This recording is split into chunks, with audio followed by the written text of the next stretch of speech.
Alors, voyons voir ce qui se cache derrière ce drap.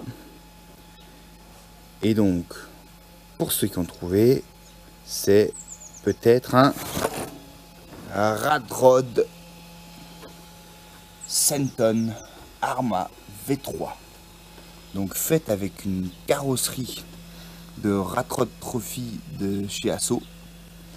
Et on y a ajouté et on y a laissé surtout les pare-chocs avant du Senton sans la plaque. Voilà, histoire de faire un peu plus aéré et moins mastoc, c'est déjà assez mastoc comme ça. On y a laissé les garde-boue, les protèges garde-boue. On a laissé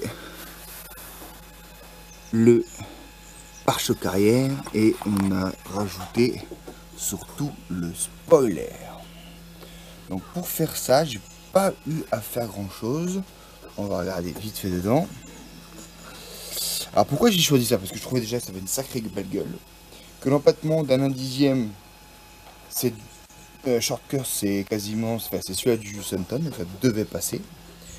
Ce que j'ai juste eu à faire, c'est rajouter deux petits trous ici. Ceux de l'arrière, ça va à peu près. Ensuite,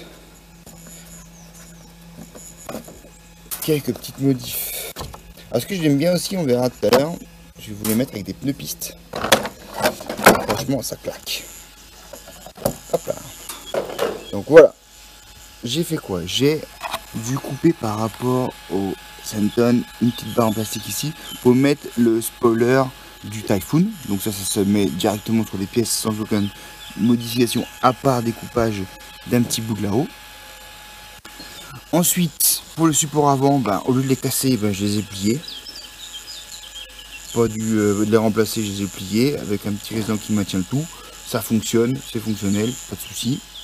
Et puis ici, j'ai dû un peu, comme vous voyez, raccourcir aussi bien en longueur que sur le latéral le support avant.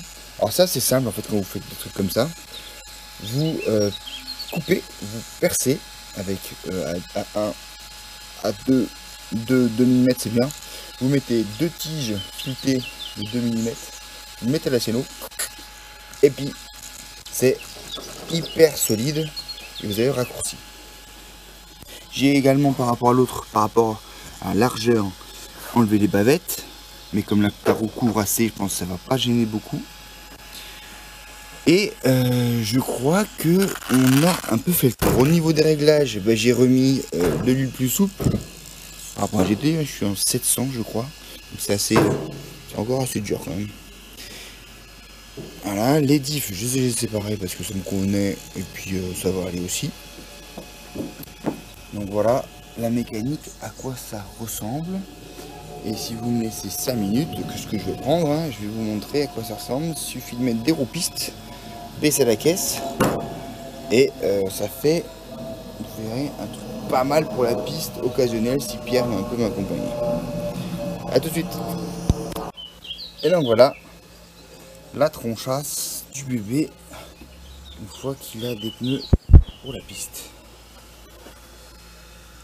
Ah, je trouve que c'est vraiment pas trop mal.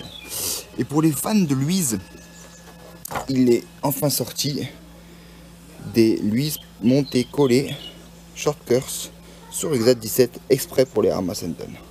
Donc ça c'est vraiment cool. Ça évite d'acheter du Proline ou des choses comme ça. Là tu l'achètes en Belgique que je crois 16 ou 17 € la paire. Voilà, montée collée, pas trop mal, la jante bien costaud comme il faut. À voir ce que ça fait avec le 6S. Donc voilà le bébé en mode dragster. Franchement j'adore. Ça fait quand même une sacrée jolie bouille. Voilà, donc allez, je voulais changer. Ça faisait un petit moment, ça faisait plus d'1 an que je l'avais. Je voulais la fait la GT, le surcross. Là, franchement, je trouve que aussi bien sur la piste que sur le TT, je trouve que ça fait vraiment super cool. Alors, vous me donnez votre avis, vous aimez, vous aimez pas. Voilà, moi je trouve que ça fait bien. Allez, à plus.